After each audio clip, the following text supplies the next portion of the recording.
கழுத்தை நெரிச்சு கொண்டுறாரு. அப்ப அங்க நின்றுட்டு இருந்தவங்க எல்லாம் பாக்குறாங்க, என்னையா உனக்கு என்ன பைத்தியமா, 5000 ரூபாய்க்கு கௌதாரியை வாங்கி அங்கேயே கழுத்தை நெரிச்சு போட்டுட்டிய அப்படிங்கிறாங்க.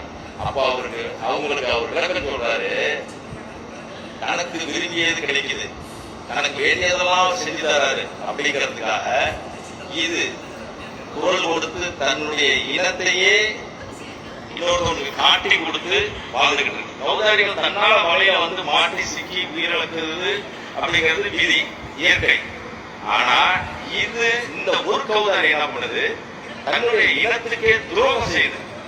தன்னுடைய குரல் கொடுத்து தன்னுடைய பக்கம் ஈர்த்து அதை அடுத்தவங்கிட்ட கொண்டு போய் சேர்த்து விடுது. அதனால இந்த மாதிரியான துரோகம் செய்யக்கூடிய கௌதாரிகள் உயிரோட இருக்கக்கூடாது அப்படிங்கறதுனால தான் சொன்னேன் அப்படிங்கிறது.